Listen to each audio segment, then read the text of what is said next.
Welcome back to the Aura podcast. I'm here with two members of the Algoma Psychology Association. Why don't you guys introduce yourselves? I'm Gibson. I'm the president of the Algoma Psychology Association. And I'm Liz. I'm the communications coordinator. Okay. So, what is your program? What year are you in? I'm a second year psychology major. I mean, that's about the entirety of it. It feels like I've been here for much, much longer. Yeah. But it's just, second year psychology. No minor in anything. So I am in my third year of my BSc in Psych. Good to know. So what got you interested in psychology in the first place? I don't think there was any one specific thing that got me interested. But I've always had an interest in abnormal or atypical psychology, so things like bipolar disorder, schizophrenia, depression, anything that kind of encompasses like truly devastating psychiatric disorder is what kind of piqued my interest, and then it went from a translation of how can I make something that I find interesting into a career, and then I figured out that psychology would have been the direction to go. I applied here. I actually didn't plan on going to school, but I applied, got in, and here I am. That's about it. So for me, I think like most psych majors, I went into this because I want to help people. And I started off thinking that I wanted to do something in the mental health field as well.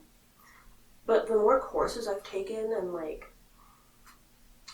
the more I've learned about psychology, the more I've become interested in brain behavior.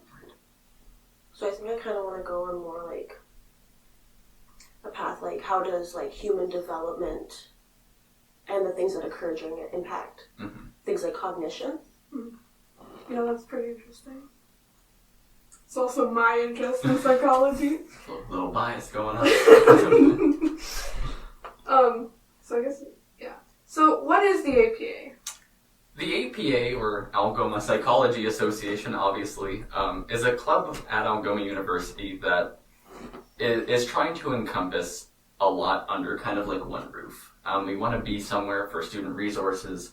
We want to increase student life. We want to be a voice for students as well, and we want to try to help connect to, again, resources and experiences that might be difficult to get on your own. Mm-hmm. I know a lot of people need community volunteering. That's something that we could help do with. If you're struggling in classes, if you're struggling in school, or even if you need anything, it's we want to be that kind of club that even if you're not involved, you can come to us and we'll help figure it out for you. Because it can be super scary to have to figure all this stuff on your own. You're falling behind and you don't know how to study and you need tutors. It's a horrifying thing to do if you've never done it before. So we kind of want to be that easy access to anything that may help student life, essentially. But do you have anything to add about that? Pretty much encompasses everything. But I agree with that.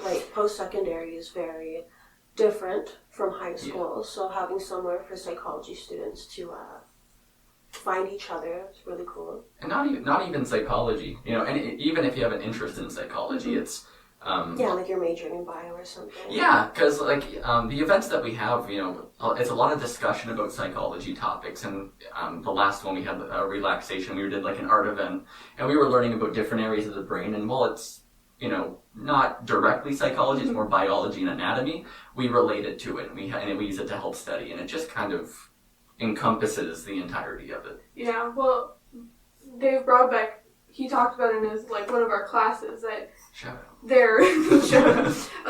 biology and psychology, especially in animal cognition and stuff, they're very similar. So we a lot of fields overlap with psychology because we deal with such a wide range of just everything. Because you go from humans to animals to all that kind of stuff. So it's physics, even biophysics. Yeah. What's physics, biology, chemistry, psychology. They're different, but they all overlap in some way, shape, or form. They really all are connected like that. So how did you guys get involved with the APA? Liz here was actually looking for 2 positions, and I asked how I could help, and I kind of went over about my experience in management and things like that, and how I'm used to being able to help run teams and kind of help, oversee projects and things like that. And she basically told me that the best fit would be president. And the next day, here I am. You're president. I was president basically the next day, and it's for me it works. Mm-hmm. It's what I have experience in, and it's what I like doing. And I think that the way everybody's been kind of operating, it's been working out so far that way. So, but, I mean, at least for me. Yeah. The way I got involved with the APA was in my second year. So my first year was all online. It was during the major quarantine. So in my second year, the APA was already established, and they went from classroom to classroom, and they were trying to get people involved, and that's how I found out about it. And then this year, they were holding elections because a lot of the former executives, they were moving on to their thesis year, they were graduating, so they needed to fill those slots. You're good. Yeah, you're good. There was already a few people in it. Mm-hmm. I think there was already 2 roles filled. So I decided to become the communications coordinator because it was what appealed to me. Mm-hmm. And then the former executives were like, hey, can you maybe help get more people involved because no one was showing interest yet. And I think it's because not a lot of people knew about it yet. Yeah. And how are you guys liking your roles as president in communications? I love mine because it's what I'm comfortable with. Yeah. It feels like I'm just using the skills I've learned from previous jobs and previous experiences and then just applying it to something I'm passionate about. Okay. Yeah. I really like mine too. It's a lot of social outreach and media curation, which is fun. Yeah. Okay. And it looks good too. Properly. And our the Instagram looks fantastic. Okay, so why join a club like the APA? Why would you encourage psych students to come and participate? I would encourage, not even psychology students, but if we even step back a little, I would encourage everybody to join a club. Okay. In university or college or high school, even if that's where you're at, because it pushes the boundaries on your comfort level a little bit, and it kind of forces you to get out and meet people. At least that's how I find it. The first year of university, I wasn't in any clubs. I didn't really do much. I was just, I went home and I studied, and I would play games with friends online and stuff. And now it's joining a club. It's I can feel being part of the student experience. And I feel more in the school community. I have a voice for something, and I can help people acquire what they need to. And that all came from being in a club. It gets you involved, and it gets you meeting people, and it builds connections, and things are so much easier when you've had that network of people that you've met. The variety of classes, the variety of help, and you meet a bunch of people who are passionate about a bunch of stuff. You make friends. It's a really big part of being in a school environment.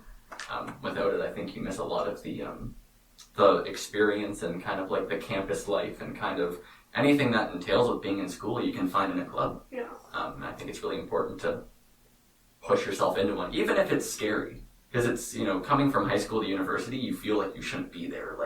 Everybody's, smarter than you and everybody's scary, but it's you realize that that's not the case. You're like everybody else. And sometimes it's being in a situation like that where you get that reminder. Mm-hmm. Do you have anything to add? I totally agree. Having that solidarity between people who are in your same position, it feels a lot less lonely. And then also being in the APA, you usually find people who are in the same classes as you, or who have already taken those classes, so you can get help for that. That's true. Well, in our last event, we all studied memory again together, and it was a way of yes, we were essentially all in memory. It was a way of bringing together a study group without having to, reach out individually. We were all there. It was something that we were all prepared to do, and it was just kind of hey, let's break out the questions, and I think that because of that, you can even see the reflection in grades. You learn so much faster and you learn so much better, and it's thankful to being in groups like that. It's from a personal opinion, you know. Okay, what are the goals for the APA for the rest of the semester? For the rest of the semester, we wanted to host kind of like a knowledge event for grad school. I think it's something that if you're going to grad school or you're planning on going to grad school, it's something that kind of stays in the back of your mind all the time. Yeah. You're worrying about, do I have the right GPA? You know, am I taking the proper steps to get there? You know, how do I get a letter of recommendation? It's, you know, there are so many questions that you have to answer. And I think that having at least our professors speak about it, I mean, because, you know, they've gone through the process.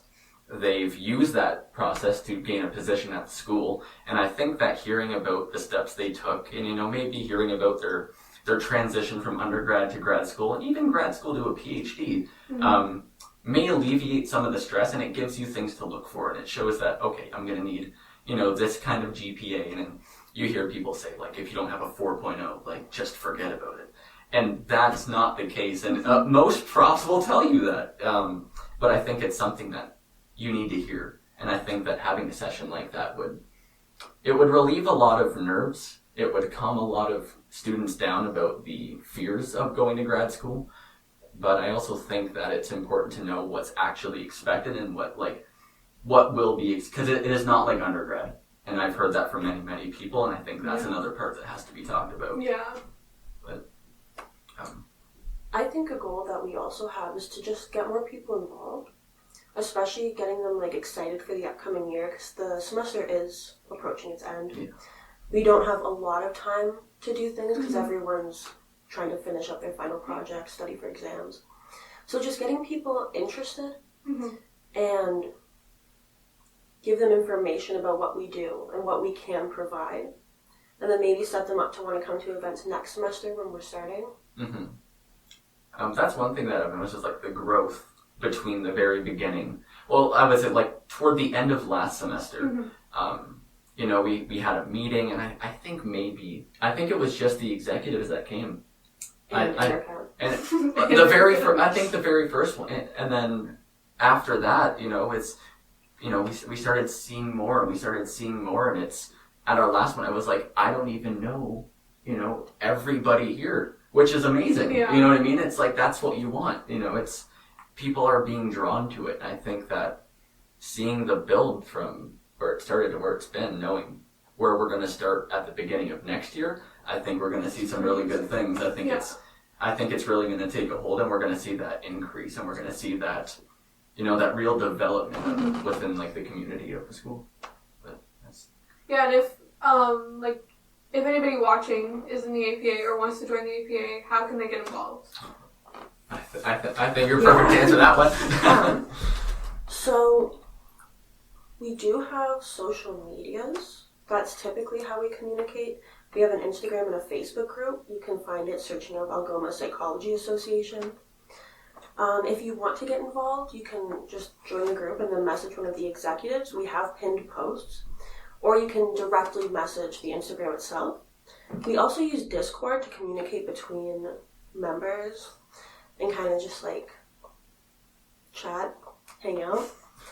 But if you want to get involved, you can always message one of us, give us your email if you'd prefer, you know, communicating through email rather than social media. And if you don't have social media, well, my email is edavies, DAVIES, @algomau.ca, or is it .com? .ca. .ca. I think it's .ca. Yeah, because it's .ca. .ca. It's definitely .ca. Yeah. And I can be reached through that email. Or even asking a teacher about it. They can always reach out to us as well. I say Dave, Arthur, Taryn. We're all in all of their classrooms as well. They could always say like, hey, how do I join? And be like, go talk to these guys. Yeah, but really, a big part about joining is just showing up to the events and introducing yourself. If you don't want to come in person, you can use the social media and vice versa. If you don't really like social media, you can just come to the in-person events. Even if anybody watching this wants to join, and you see at least me, see any of us in the hallways and you want to have questions, just stop us and ask. Yeah. I'm more than happy to answer everything. Yeah. I love stopping in the hallway and talking to people about stuff. You know what I mean? Yeah. But yeah, we want to like try to be like very approachable and very, you know, we're not scary people. You know, we're here to help. We're here to help you have a good time. You know, and I think that with, you know, the ever increasing people and the events that we're more hosting, I think that's becoming more and more obvious. Mm-hmm. And I think things are going to be good. I think things are on a proper trajectory. Yeah. And as a maybe final thoughts, questions, do you have any advice for maybe other students, like first year students, things like that, about university from a student? Like, because it's one thing to get advice from a prof, but from somebody who's going through it right now, do you guys have any advice? Like just as a student? Just as a student, like, what would you say to yourself in first year or something like that? Yeah. And first, the biggest piece of advice, and it will save stress later, try as hard as you can in your first year to just keep your average as high as possible. It's like, yeah, university is exciting, you know, there are parties on campus and there's stuff to do and you're by yourself. When you get to second or third year, that average is going to start creeping up and you're going to realize how difficult it is to bring it up. First year courses are not too hard, depending on what you take. And just saving yourself the concerns and the stress later on is a very, very vital thing. Especially if you want to go to, you know, grad school or anything like that. Showing improvement is one thing over the years, but it is going to save you so much stress. Just head into the, you know, and read the textbook. If there's one thing to do, read the textbook. Yeah, it's the same as the PowerPoint in terms of like, you know, read the textbook. It helps. There are, you know, the amount of questions I've seen on tests and quizzes and assignments that, you know, and I'm like, we didn't talk about this. We didn't learn this. If you read the textbook that was assigned, you would have learned it. It's just, it requires a lot of work. And I think it catches a lot of people by surprise. And when everybody else is stressed out and everybody else thinks that everybody else is better than them, it happens with everybody. It's not alone. You're not alone in feeling like that, but it's overcoming that kind of fear and that preparedness to enter a university setting. Students learn as they go along, but it's like saving them that year of learning, you know, and potentially increasing their output is